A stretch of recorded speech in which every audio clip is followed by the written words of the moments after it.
Nacido en Valladolid, nuestro invitado de hoy a Sin Café como Excusa quiso siempre ser actor. Ingresó en la Escuela de Arte Dramático y casi sin darse cuenta se vio envuelto en este oficio. Empezó trabajando en la compañía Rayuela y en 2005 creó la compañía Cuarteto Teatro y Espacio Abierto.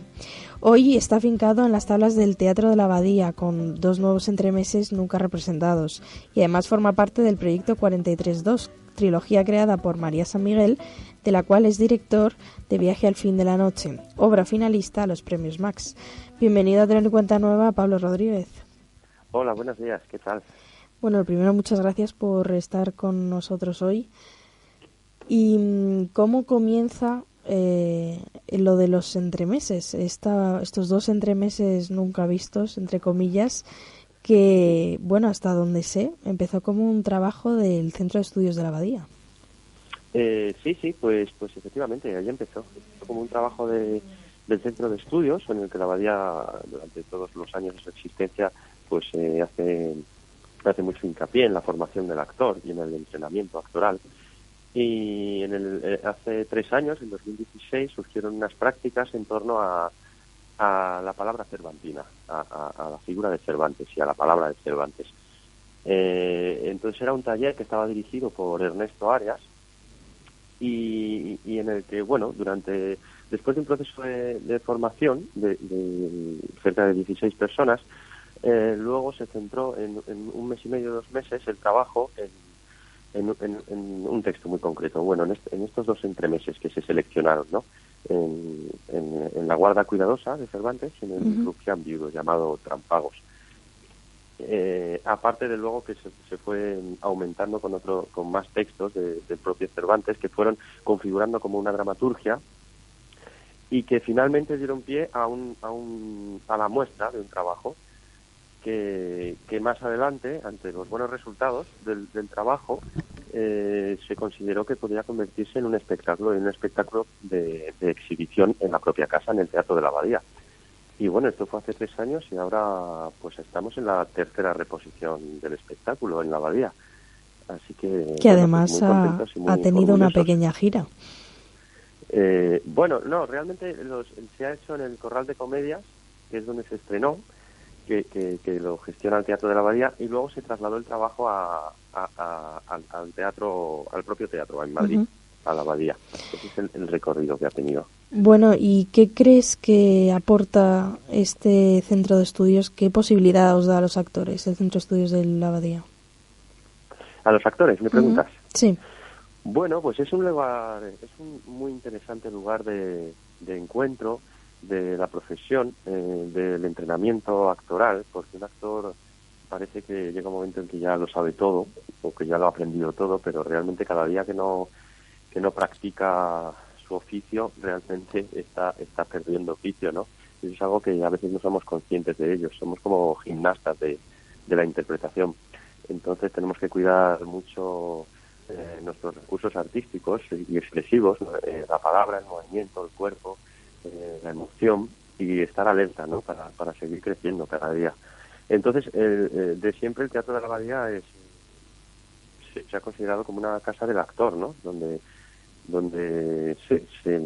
se configure esta formación o este entrenamiento de los propios actores, donde también se trae a profesionales de las artes escénicas que puedan mostrar nuevas técnicas, nuevos trabajos, nuevos métodos que puedan enriquecer el trabajo actoral y luego, por supuesto, que ese trabajo se vea en las propias producciones del Teatro de la Abadía, ¿no?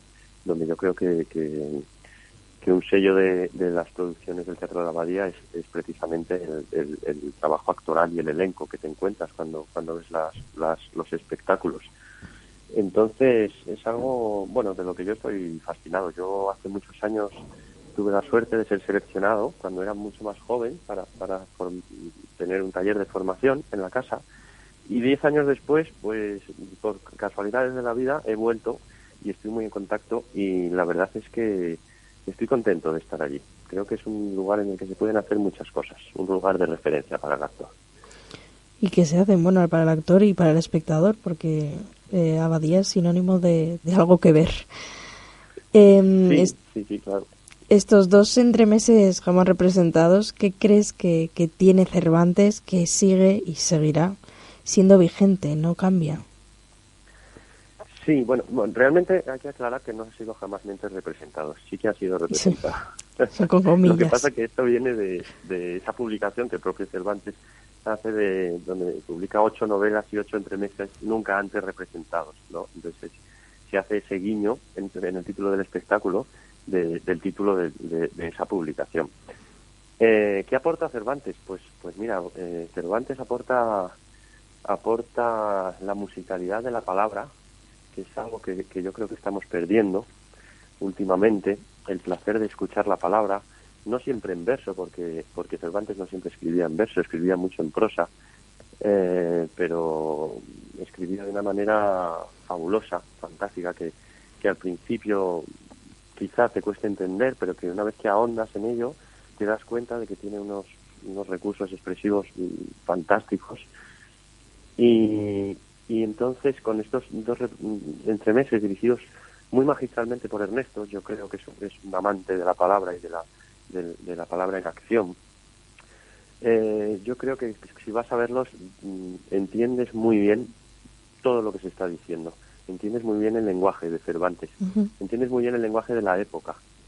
La ironía y la picaresca del propio autor, de Cervantes, a la hora de expresarse. Es tremendamente irónico. Hace un reflejo de la sociedad de aquellos días, de la sociedad más oscura, quizá, menos conocida, más de Lampa, que él llama, donde descubres pues todo un mundo donde descubres es un encuentro de la historia, ¿no? Te muestra cómo era nuestra España del siglo XVI, XVII. Entonces descubres las canciones que en ese momento se tocaban, que hay un trabajo con Eduardo Aguirre de Cárcer musical que nos ha trasladado. Bailamos el escarramán, bailamos el canario, bailamos la gallarda. Descubres los bailes de la época con Javier, que también nos ha estado impartiendo. Entonces es como meterte, además, en esa iglesia que es el Teatro de la Abadía. De repente es como que te trasladas en el tiempo. Y además Ernesto Arias, de una manera muy fina, nos lo ha trasladado también a nuestra contemporaneidad, ¿no? De manera que nos podemos sentir totalmente reflejados con lo que está ocurriendo. De hecho, hay 10 personajes en escena que al principio de la obra, mientras entra al público, lo que ves son 10 personajes muy actuales, ¿no? 10 mendigos que están en el escenario esperando a que algo ocurra, y sin darnos cuenta nos traslada de repente al mundo ampesco de Cervantes, de los entremeses cervantinos o cervantescos. Entonces, es un placer visual verlo, escucharlo, sentirlo. Yo creo que merece mucho la pena ir a ver estos dos entremeses. Desde luego que se traslada uno casi sin darse cuenta, y además con temas que siguen vigentes, la libertad humana o Totalmente. mejor dicho, la imposibilidad de alcanzar esa libertad, o la libertad de la mujer, ¿no? Por otra parte. Sí, el tema de la mujer, bueno, el tema de la mujer está ahí, ¿no? Está en la guarda cuidadosa. Cristina debe decidir entre dos hombres, libremente le dan la opción de decidir con quién desea casarse. En el Rufián Viudos es al contrario, es un hombre el que hace la elección de las mujeres, ¿no? De con qué mujer quiere quedarse. Luego se ha rescatado con Brenda, la dramaturga, que ha hecho una dramaturgia fantástica. Se ha rescatado un fragmento del propio Quijote, de la pastora Marcela, que bueno, es un legado feminista del siglo XVII absolutamente, donde ella les dice a todos que ella es libre y que ella no tiene que casarse con nadie porque simplemente ellos quieran casarse con ella, sino que ella decide con quién quiere casarse. Lo dice de una manera, además, magistral, y lo que proclama es que ella elige la soledad, que no tiene por qué estar con nadie, simplemente quiere estar sola, y el día que quiera decidir, decidirá. Y eso viéndolo, que esto es del siglo XVII. Parece mentira que hace 4 siglos. Hace 4 siglos, pues fíjate, ¿no? Te hace reflexionar de que a veces creemos que estamos tan avanzados y hace 400 años todavía hay unos legados feministas que quizá hoy no hayamos caído en ellos. Posiblemente. Bueno, además también se trata el tema universal, ¿no? Que es el valor y el dinero, que ya no se estima el valor porque lo que se estima es el dinero. Tampoco nos hemos alejado tanto. Efectivamente, de la guarda cuidadosa. Sí, pues por eso yo creo que es enriquecedor el teatro clásico, ¿no? Yo creo que es enriquecedor saber de dónde venimos, saber lo que ocurría y saber que las cosas que hoy reclamamos, o aquellas cosas con las que estamos de acuerdo o no de acuerdo, ocurría ya hace 400 años. No estamos inventando nada. La sociedad, nos creemos que los clásicos solo hablan de historia, de reyes, de venganzas, no, hablan de los temas universales del ser humano. Y Cervantes lo refleja de una manera magistral y además de una manera muy cercana, aunque tiene ese lenguaje tan fino y que a veces utiliza unos vocablos, y yo creo que incluso en la época muy difíciles de entender también, ¿no? Pero más que nada porque él lo quería hacer así, de esa forma irónica, no quería ser simple, quería hacerlo de otra manera. Y de repente nos hace pensar muchas cosas y entender muchas cosas y nos hace valorar el teatro clásico, ¿no? Y que el teatro clásico es muy contemporáneo también. A propósito de esto, ¿crees que Cervantes era un cuerdo incomprendido? Un cuerdo incomprendido. Bueno, no sé si era cuerdo. Me imagino que sí era muy cuerdo por los escritos que nos ha dejado, aunque podría ser tachado de loco. Y incomprendido, pues probablemente, ¿no? Seguramente Cervantes murió en la miseria. Cervantes no tuvo el reconocimiento que ahora tiene, por ejemplo, o que justo después de su muerte tuvo. Escribió muchísimas obras, escribió teatro, escribió novela, tiene una gran cantidad de obra que no fue valorada, que se fue valorando a lo largo del tiempo. Y a lo largo del tiempo es cuando de repente se empieza, de repente se convierte en el cabo del tiempo en un escritor universal, ¿no? Entonces, incomprendido totalmente, sí. Pero, claro, es que esto nos pasa, iba a decir en este país, yo creo que a nivel universal nos pasa, ¿no? Que hasta que no desaparece o hasta que alguien no se pone a estudiar realmente, cuando una persona desaparece lo que hizo, no le valoramos, ¿no? Pero desde luego incomprendido fue porque no vendía sus obras. Él no era capaz de vender sus obras. Sí, que si lo viese hoy. Fíjate. Bueno, no abandonamos del todo el Teatro La Abadía, pero sí momentáneamente los entremeses, y es que también formas parte de Proyecto 43.2, esta dramaturgia de María San Miguel. Bueno, en primer lugar, enhorabuena por ser finalistas a los premios Max este año. Gracias, muy contentos estamos. ¿Cómo llegaste tú a este proyecto? ¿El proyecto llegó a ti? ¿Fuiste tú el que llegó a él? Este es un proyecto que empieza hace 10 años. María San Miguel, que es la propulsora del proyecto, por azares de la vida nos pusimos en contacto. Luego nos dimos cuenta de que nos conocíamos, porque los dos somos de Valladolid y además nuestros padres tienen una amistad, pero eso fue después. Primero nos conocimos y luego nos dimos cuenta de que ya nos habíamos visto antes. Entonces María presentó la primera parte de esta trilogía, que realmente es una trilogía sobre la paz y la convivencia y el encuentro con el otro, centrado en el terrorismo que ha vivido este país, en el terrorismo de ETA, en el terrorismo en el País Vasco. Y se estrenó en Valladolid. Entonces yo era de Valladolid y nos encontramos. Y de repente nos dimos cuenta de que teníamos mucho que ver en cómo pensábamos, en lo que queríamos contar, en cómo lo queríamos contar. Estábamos tremendamente comprometidos con el tema. Y esto ha durado 8, 10 años. Hicimos una segunda parte y el año pasado, en el 2017, en noviembre, estrenamos esta tercera parte que para nosotros cierra el círculo de esta trilogía. Y bueno, tuvimos la fortuna de que el Teatro de la Abadía, la casa, en el Corral de Comedias se programó la segunda parte, La mirada del otro.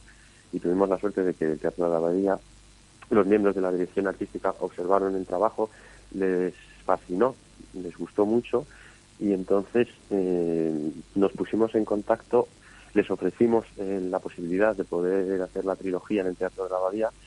En el Teatro de la Abadía se trabaja mucho con la memoria histórica. Están haciendo, bueno, varios ciclos y muchos espectáculos en torno a este tema y encajaba perfectamente.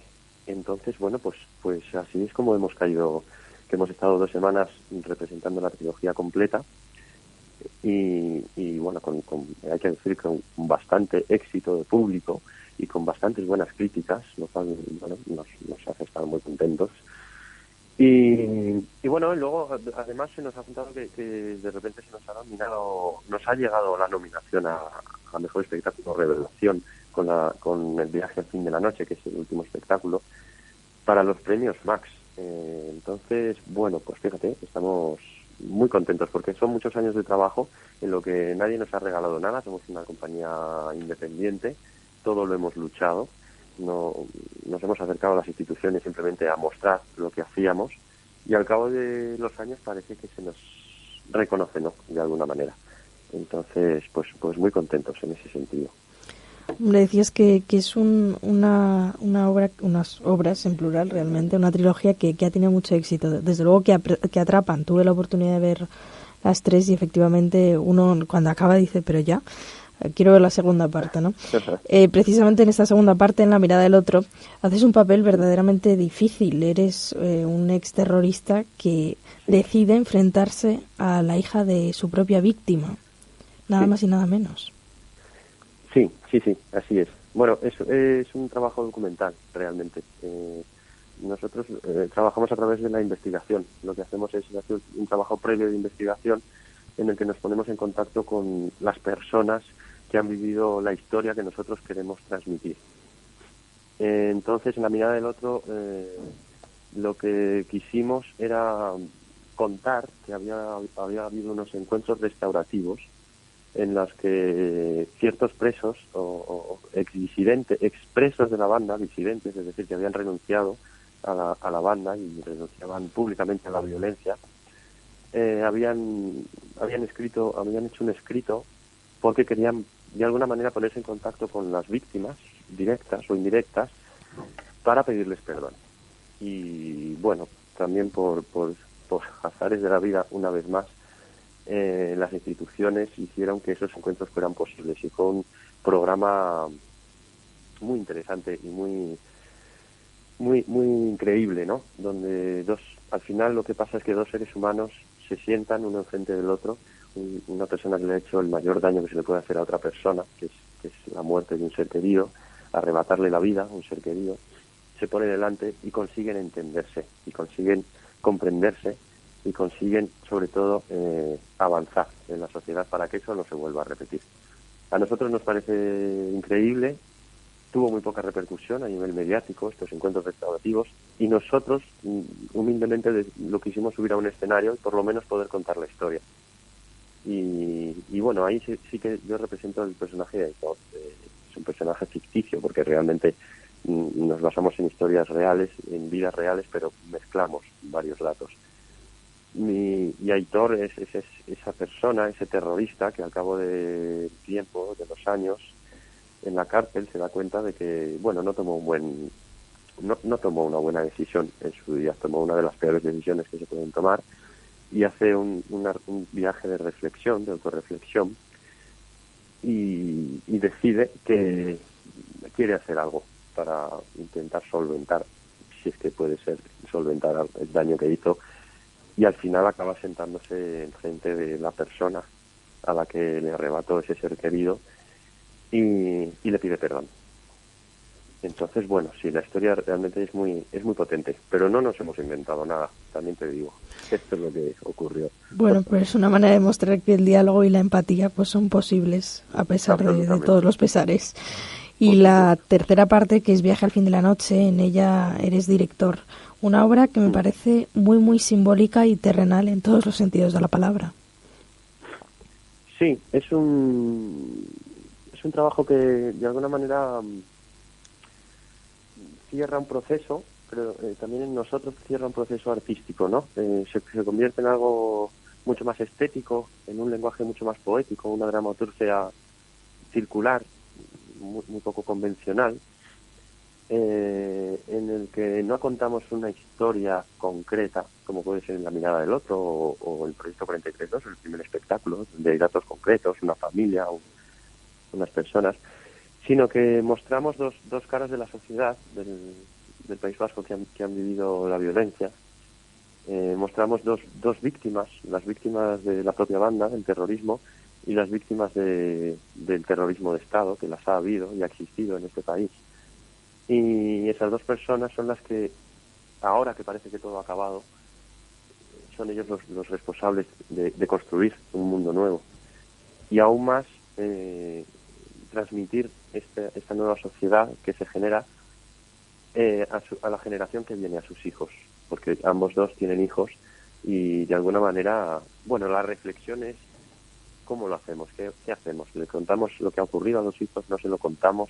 ¿De qué manera se lo contamos? ¿Cuántas verdades hay? ¿Qué relatos son los que valen? Si mi relato es el único válido o el relato del otro también hay que rescatar datos, porque es lo que pasa en el País Vasco, no solo hay un relato, hay muchos relatos y tenemos que entenderlo todo para seguir avanzando.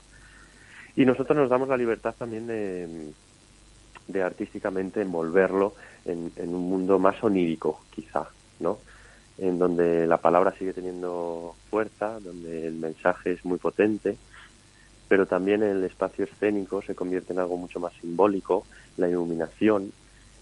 Entonces, sí, es una trilogía que tiene trabajos muy distintos, pero porque son un trabajo durante 10 años el proceso de trabajo. Entonces, nosotros como artistas hemos evolucionado también y de alguna manera también queríamos plasmarlo, nuestra propia evolución. ¿Crees que este viaje al fin de la noche es un monólogo o es un diálogo? Son dos monólogos que en algún momento se encuentran. Son dos monólogos con un intento de diálogo. Entonces, quizá donde más nos cueste es en el diálogo, ¿no? Porque en el monólogo pues uno tira para adelante con sus propias creencias. Y en el diálogo es donde tienes que encontrarte con el otro. En todas las obras está plagadas de monólogos y de diálogos. Y el punto fuerte es el diálogo. O ese intento de diálogo, porque en el viaje de la fin de la noche, tú lo has visto, entonces hay un intento de diálogo. Y hay un intento frustrado de diálogo. Pero incluso este intento frustrado de diálogo nos enseña algo, ¿no? Nos enseña que quizá no va por ahí la cosa, no va por llevarse cada uno la razón, ni por reprocharle al otro las cosas, sino que, aun no encontrándonos en nuestro diálogo, tenemos que encontrarnos en la vivencia, en la convivencia. Pero sí, es un doble monólogo, dialogizado. Pues Pablo Rodríguez, con eso nos quedamos, pero antes de despedirnos me gustaría preguntarte, nuestra sección se llama Sin café como excusa, así que querría saber con qué persona o personaje hipotético te tomarías un café sin dudarlo. ¿Con qué persona o personaje? Pues fíjate, yo creo que con alguien con el que yo no tenga nada que ver, con alguien con el que me cueste entenderlo y comprenderlo. Me gustaría ponerme delante de él algunos personajes que veo en la televisión que tienen un discurso para mí muy abominable. Me gustaría sentarme delante de él y preguntar y decirle y preguntarle por qué, de dónde sale esa forma de pensar, de dónde sale esa forma de crispar, porque veo muchos personajes en televisión que nos crispan mucho a la sociedad. Entonces yo creo que antes de sentarme con un amigo me sentaría con una persona con la que no tengo nada que ver. Y si tuvieses que decir en una única palabra, ¿dirías que el teatro te da? Pues el teatro me da... ¿En una palabra? En una palabra. Solo una. Hombre, ahora mismo el teatro me da vida. O sea, para mí es un motivo para levantarme cada día. Bueno, pues Pablo Rodríguez, con eso nos quedamos, invitando a todos nuestros oyentes a que vayan a ver los entremeses de Cervantes y a toparse con el proyecto 43.2 si es que tienen la oportunidad. Estupendo, qué bien, ojalá. Muchísimas gracias. Muchas gracias a ti, un abrazo.